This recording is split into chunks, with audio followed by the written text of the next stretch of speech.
acontecer de nuestra Iglesia Católica a nivel local, nacional e internacional. Usted puede conocerlo en Iglesia en Marcha, conducido por Manuel Antonio Obando.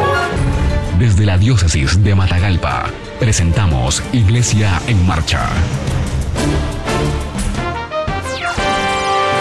Gracias a ustedes por su sintonía nuevamente en Iglesia en Marcha.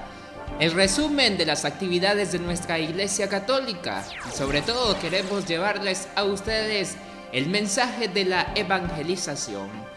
Desde la ciudad de Matagalpa, con un clima fresco, les saluda Manuel Antonio Obando Cortedano. Hoy en Iglesia en Marcha.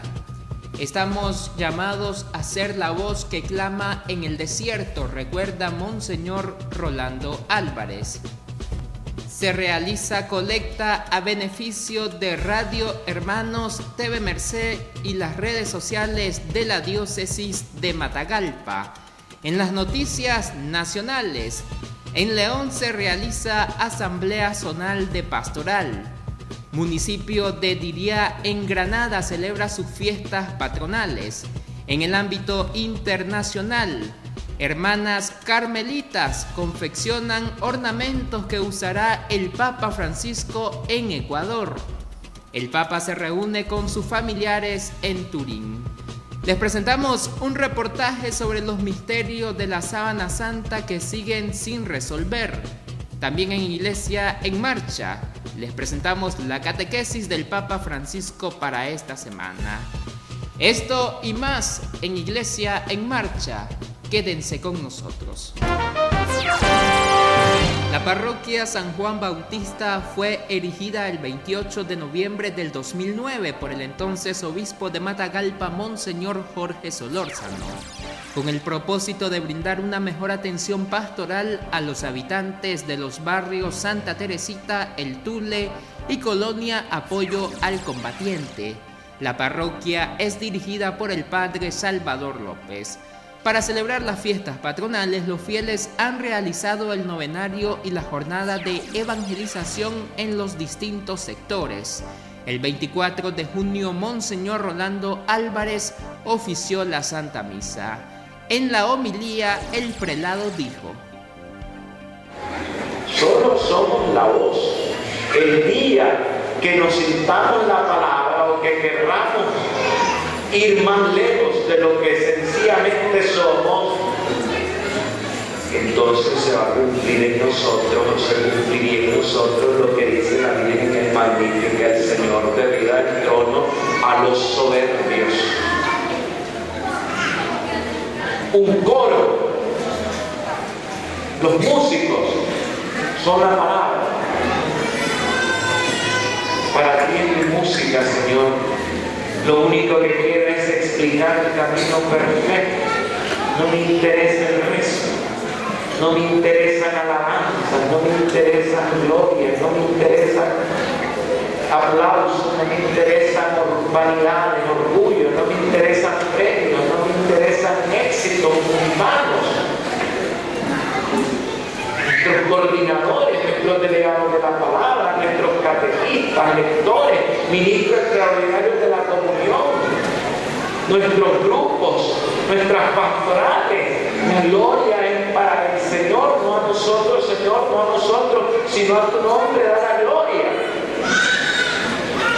Nosotros seguramente no tendremos la gracia del martirio, tal vez alguno de ustedes podría ser, pero sí estamos llamados todos los servidores de Cristo a reconocernos simplemente como una voz, porque la palabra es Él y la gloria debe ser de Él por los siglos de los siglos.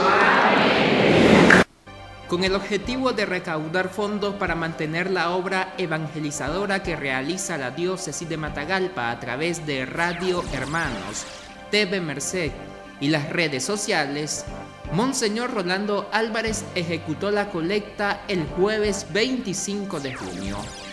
La actividad inició desde las 6:30 de la mañana, prolongándose hasta las 9:30 de la noche.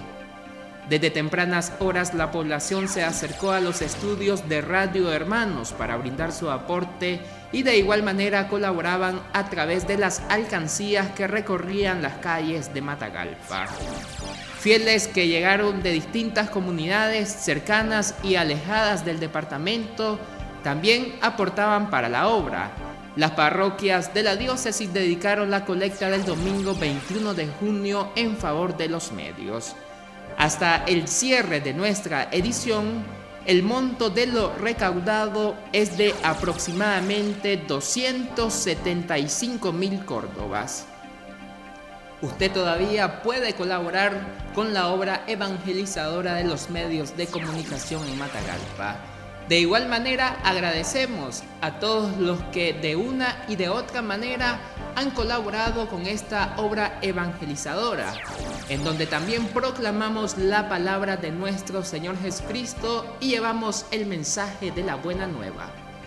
La parroquia San Pedro Apóstol en la comarca La Patriota en el municipio de Matiguas se encuentra celebrando el novenario en honor a sus festividades patronales. El domingo 28 de junio reciben la visita pastoral de Monseñor Rolando Álvarez, quien durante la celebración eucarística estará administrando algunos sacramentos y realizará la consagración de diferentes laicos a la misión evangelizadora en la parroquia, ya sea a través del ministerio del lectorado, de los ministros de la Sagrada Comunión, de los delegados de la palabra y otros ministerios laicales que existen en nuestra iglesia. Esa parroquia es dirigida por el presbítero Ramiro de Jesús Avendaño. En la Santa Iglesia Catedral también se realizan las festividades en honor al patrón de la parroquia, San Pedro Apóstol. El próximo lunes 29 de junio a las 6:30 de la tarde será la solemne celebración eucarística. Recordemos que ese día también de una forma especial oramos por las intenciones del sucesor de los apóstoles, el Papa Francisco. El mes de julio en Matagalpa se celebra al Divino Niño Jesús. Ya se están preparando el programa de actividades en el que se contempla la peregrinación y la consagración del templo dedicado al Divino Niño en Fuente Pura. La peregrinación se realizará en esta ocasión el domingo 19 de julio, iniciando a las 7 de la mañana con la solemne celebración eucarística en la Santa Iglesia Catedral. Todos ustedes están invitados.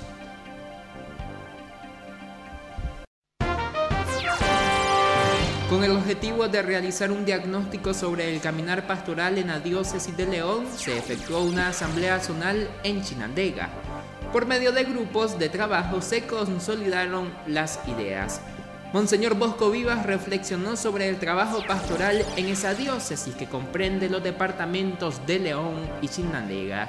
De igual manera, el obispo de esa diócesis animó a los fieles a seguir siendo parte del caminar evangelizador. Nos trasladamos al departamento de Granada. El municipio de Diría celebra sus fiestas patronales. Aquí está el informe. Con mucho fervor religioso, miles de feligreses se hicieron presentes en la bajada de la imagen de San Pedro, la tarde de este jueves en la parroquia San Pedro Apóstol, en el municipio de Diría, en donde el padre Roberto Ramos Granizo, párroco de esta iglesia, presidió la Santa Eucaristía junto a los presbíteros Francisco Solano, rector del Seminario Mayor, el padre Danilo y el padre Omar Carrillo.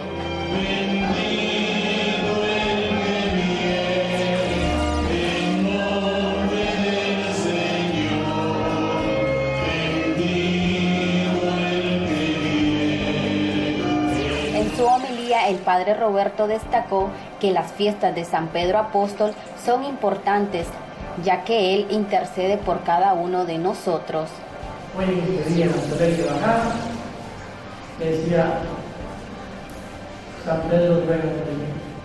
Tú que curaste con solo la sombra, porque dicen los hechos de los apóstoles, esto no lo digo yo, que muchos dicen, pasaba la sombra de Pedro y muchos quedaban curados. se encomendaba también a esta enfermita que hoy traemos.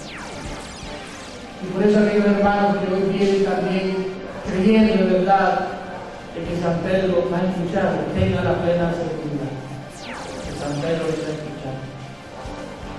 Al finalizar la Eucaristía, no se hizo esperar más y se dio paso a la bajada de la imagen, donde al ritmo de chicheros, feligreses bailaban y gritaban con mucho fervor el nombre de su santo patrono.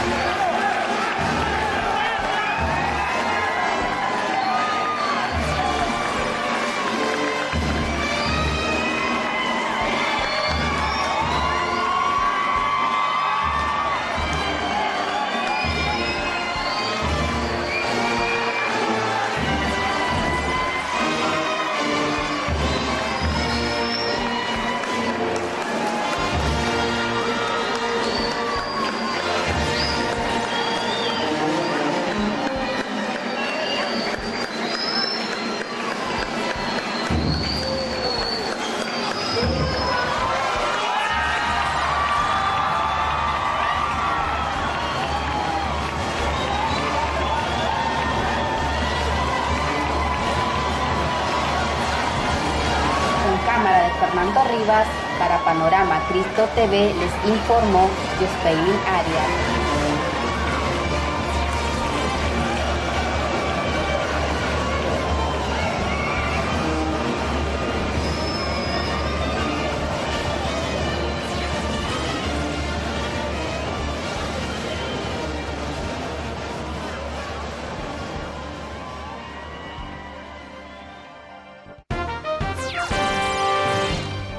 En la segunda semana del mes de julio, el Papa Francisco estará en algunos países de Sudamérica. Es por eso que en Ecuador ya se preparan los ornamentos que utilizará el Sumo Pontífice. Veamos. En el monasterio de las Carmelitas Descalzas de Santo Domingo de los Áchilas se confeccionan los ornamentos litúrgicos que el Papa Francisco usará en las misas campales que tiene previsto celebrar en Guayaquil el 6 de julio y en Quito el 7 de julio. En realidad son 4 de las 20 monjas de la comunidad las que se emplean a fondo para concluir con este encargo que sus superiores les hicieron y que tienen previsto entregarlo en una semana más. El trabajo empezó hace un mes, primero con la definición de los dibujos que llevarían las casullas. El pedido era claro: deben ser sobrios y representativos del país. Yo les conté a mis hermanos y estaban muy felices. Somos 20. Entonces, una decían una cosa, otra decían otra cosa, y entre todas casi salió que, ¿por qué no mandamos los significados de nuestro calor? Entonces, ahí salió de Marianita la Azucena, el sello de los jesuitas, para que sea la cruz, la cruz con el arabesco, que sea propio nuestro, porque eso no hay en catálogos, eso es nuestro. Y lo hemos hecho propio para Santo Padre. ¿Cuándo lo piensan terminar? En una semana. Falta el cuellito y nada más, ¿no? Sí, y el otro todavía, el otro ornamento. Este ornamento hemos escogido con Santa Narcisa de Jesús, que es de Nobol, pero como se va a vestir el ornamento en Guayaquil, entonces va con la Santa Narcisa. El color litúrgico es el blanco o el dorado, beige, porque se lo usa en las solemnidades. Y en esta ocasión, que viene el Santo Padre, pues teníamos que escoger. Para Quito le hemos puesto el significado de la azucena de Quito, por nuestra hermana Santa Mariana de Jesús, la primera santa ecuatoriana, y el corazón de Jesús, porque es consagrado el Ecuador al corazón de Jesús. La familia es órgano vital en la sociedad. Es por eso que en el próximo sínodo que se va a realizar en el mes de octubre, se va a reflexionar sobre las dificultades que viven algunas familias. Aquí está el informe. El Vaticano ha presentado el documento de trabajo del sínodo sobre la familia. El texto recoge los resultados de la primera fase y añade algunas novedades importantes.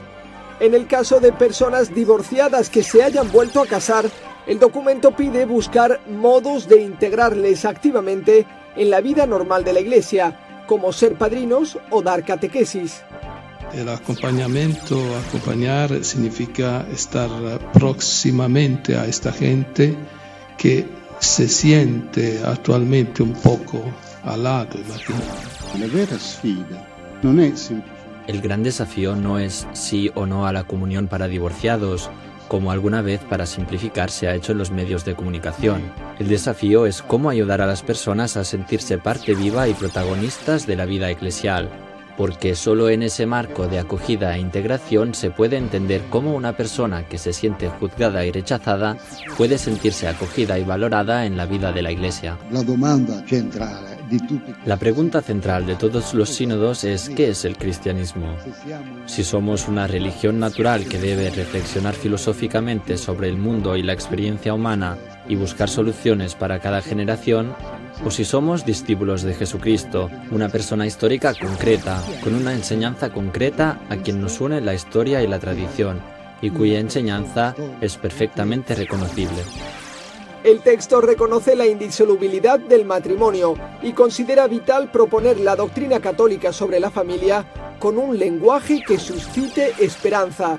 Es necesario adoptar una comunicación clara y atractiva, abierta, que no moralice, ni juzgue, ni controle. Sobre todo las situaciones de fragilidad, de familias heridas. En esos casos, cómo expresar a través de la acción pastoral de la Iglesia la actitud de amor, de proximidad, de misericordia del Señor en relación a esa gente que está herida en su vivencia real.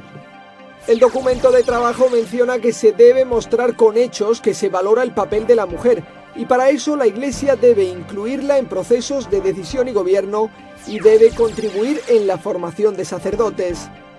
La primera fase del sínodo dedicada a los problemas de la familia ya se ha concluido. Con este documento comienza una segunda fase sobre su misión en el mundo actual. Obispos representantes de todo el mundo se reunirán durante 3 semanas en Roma a partir del próximo 4 de octubre. Además participarán también mujeres expertas en familia y matrimonios. Turín es una ciudad ubicada al norte de Italia. Fue visitada por el Papa Francisco del 20 al 22 de junio. Les presentamos un resumen sobre las visitas del Sumo Pontífice a esta ciudad, en la que también se ha encontrado con alguno de sus familiares. Aquí está el informe. El Papa pasó las últimas horas de su visita en Turín rodeado de familiares. Primero celebró una misa con ellos, unas 30 personas. Viajaron desde Portacomaro, a pocos kilómetros de Turín, donde nació en 1884 el abuelo paterno del Papa, Giovanni Bergoglio. En 1907 se casó en Turín con la abuela del Papa, Rosa Vassallo, que procedía de Liguria. Un año después nació Mario, el padre del Papa, y el 1 de febrero de 1929 emigraron a Argentina. Después de la misa, todos querían fotografiarse con su pariente más ilustre, aunque hubo un poco de confusión. Tras la ceremonia y la intensa sesión de fotos, el Papa almorzó con ellos y poco después regresó a Roma. Les presentamos uno de los momentos más importantes de la visita del Papa a Turín, el momento en el que el Sumo Pontífice reza ante la Sábana Santa. Veamos. El Papa Francisco ha visitado Turín para rezar ante la Sábana Santa. Con este fuerte aplauso le dieron la bienvenida en la catedral que la custodia. Luego se hizo silencio y el Papa rezó unos minutos ante la reliquia del lienzo que cubrió el cadáver de Jesús. Cuando concluyó, el Papa se alzó y tocó el marco del relicario que custodia la Sábana Santa. Luego, dentro de la catedral, el Papa visitó también la tumba del joven Pier Giorgio Frassati, uno de los patronos de las Jornadas Mundiales de la Juventud. Además, conoció a algunos familiares de este joven beatificado por Juan Pablo II. La Iglesia Católica no se ha pronunciado oficialmente sobre la autenticidad de la Sábana Santa, pero es la reliquia más valorada y muchos papas la han visitado. También Benedicto XVI. ¿Usted sabe qué es la Sábana Santa? Les presentamos el siguiente reportaje sobre los misterios de la Sábana Santa que siguen sin resolver. Aunque ningún papa la ha reconocido oficialmente como la tela que cubrió el cadáver de Jesús, la Sábana Santa es la reliquia más preciada de la Iglesia Católica. Varios elementos la convierten en algo único, en uno de los objetos más apasionantes del mundo. Mide 436 centímetros de largo y 110 de ancho. Es de lino y está tejida con una trama en forma de espina de pez que coincide con otros tejidos de los primeros siglos hallados en Siria. Se han encontrado tejidos como este en sepulturas de personas ricas. Esta la usó una persona crucificada. ¿Qué otro podría ser? Lo habitual es que los crucificados fueran dejados en fosas comunes. Eran pobres o ladrones, pero Jesús fue llevado al sepulcro de un hombre rico, José de Arimatea, que lo envolvió en un lienzo precioso. En la sábana santa se ve un cuerpo de varón de tamaño natural por delante y por detrás. Mide 1,78 m, tiene entre 30 y 40 años, pesaba unos 79 kilos y se dedicaba a trabajos manuales. El hombre de la síndone fue flagelado desde los dos costados y por dos personas diferentes. En su cuerpo hay unas 720 heridas, restos de al menos 120 latigazos realizados con un flagelo de 6 cuerdas que tenían atado a un objeto punzante. Fue golpeado con violencia en el rostro. Llevó algo parecido a un casco de espinas, porque la frente y el cuello tienen restos de sangre que chorrea. Llevó un gran peso sobre la espalda izquierda y tiene heridas de caída en las rodillas. Corresponde a la figura de una persona que ha sufrido todo lo que nos cuentan los evangelios de una flagelación, una coronación de espinas, una crucifixión. Tiene heridas de clavo en la muñeca izquierda y unas manchas de sangre muestran que también fue perforada la derecha. Tiene también una herida por punta de lanza en el costado.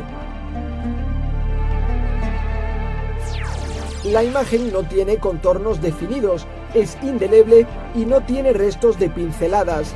Por eso el mayor misterio es cómo se produjo. Científicos italianos han lanzado una hipótesis. Se trata de una deshidratación, una oxidación de la celulosa muy superficial.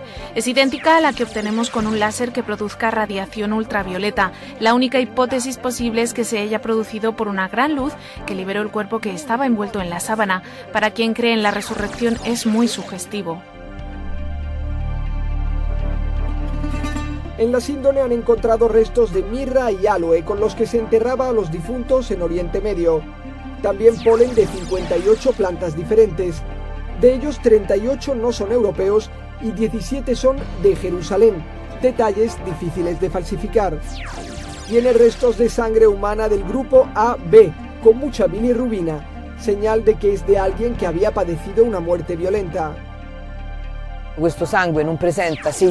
La sangre no se ha arrastrado o movido, es como si el cuerpo hubiera desaparecido dentro de la sábana.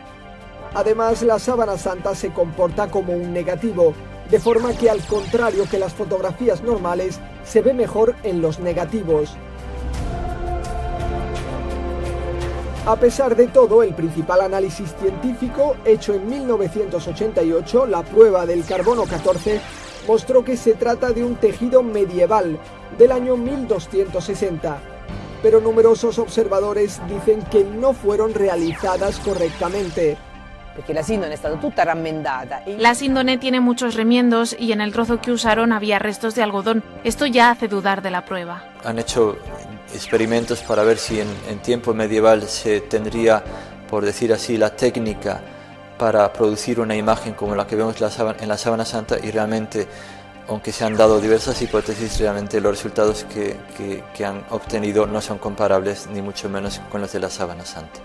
Quizá en el futuro haya nuevas pruebas que arrojen un poco de luz, pero seguramente ninguna será definitiva y la sábana santa seguirá siendo un objeto apasionante, quizá el testimonio material de la resurrección de Cristo. En Iglesia en Marcha, esta es la catequesis del Papa Francisco en la audiencia general del miércoles 24 de junio sobre las heridas en la familia. Veamos. Queridos hermanos y hermanas, en la catequesis de hoy reflexionamos sobre las heridas que se producen en la misma convivencia familiar. Se trata de palabras, acciones y omisiones que en vez de expresar amor, hieren los afectos más queridos, provocando profundas divisiones entre sus miembros, sobre todo entre el marido y la mujer. Si estas heridas no se curan a tiempo, se agravan y se transforman en resentimiento y hostilidad que recae sobre los hijos. Cuando los adultos pierden la cabeza y cada uno piensa en sí mismo, cuando los padres se hacen daño, el alma de los niños sufre marcándolos profundamente. En la familia todo está entrelazado. Los esposos son una sola carne, de tal manera que todas las heridas y abandonos afectan a la carne viva que son sus hijos. Así se entienden las palabras de Jesús sobre la grave responsabilidad de custodiar el vínculo conyugal que da origen a la familia. En algunos casos, la separación es inevitable, precisamente para proteger al cónyuge más débil o a los hijos pequeños. Pero no faltan los casos en que los esposos, por la fe y el amor a los hijos, siguen dando testimonio de su fidelidad al vínculo en el que han creído. En Iglesia en Marcha, hablemos de santidad.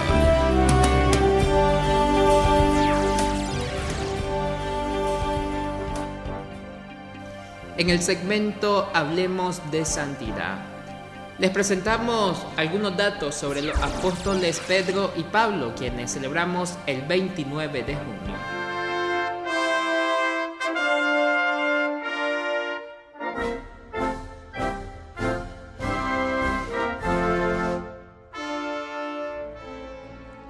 En la solemnidad de San Pedro y San Pablo se recuerda el martirio en Roma de los apóstoles Simón Pedro y Pablo de Tarso, y se celebra el 29 de junio de cada año.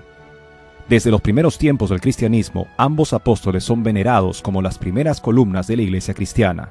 Ellos son los fundadores de la iglesia en Roma, madre y maestra de todas las comunidades cristianas.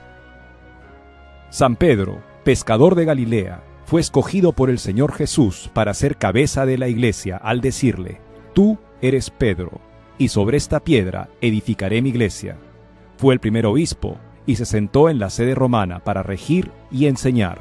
Como obispo de los obispos, padre y pastor, el vicario de Cristo también recibe el nombre de Papa. San Pablo fue conquistado por la gracia divina en camino de Damasco y de perseguidor de los cristianos, se convirtió en apóstol de los gentiles. Después de encontrarse con Jesucristo en su camino, se entregó sin reservas a la causa del Evangelio. Ellos sufrieron persecuciones durante su vida por anunciar el mensaje de Jesucristo. Murieron en Roma, el primero crucificado y el segundo decapitado durante el gobierno del emperador romano Nerón. El Papa, obispo de Roma y sucesor de San Pedro, es el principio y fundamento perpetuo y visible de unidad, tanto de los obispos como de los fieles, y la solemnidad de San Pedro y San Pablo nos invita a renovar nuestra adhesión incondicional al vicario de Cristo sobre la tierra, el Papa. En Iglesia en Marcha felicitamos a todos los padres por haberse celebrado su día el 23 de junio. De manera especial envío felicitaciones a mi papá, el señor Denis Obando, en la ciudad de Matagalpa. De igual manera saludamos y felicitamos a todos los maestros, a quienes estaremos festejando el 29 de junio. Desde Matagalpa les acompañó Manuel Antonio Obando Cortedano. Un gusto saludarles, estimados hermanos, esperando sea el amor de Dios el que se manifieste en ustedes. Dios les bendice. El acontecer de nuestra Iglesia Católica a nivel local, nacional e internacional. Usted puede conocerlo en Iglesia en Marcha, conducido por Manuel Antonio Obando. Desde la diócesis de Matagalpa hemos presentado Iglesia en Marcha.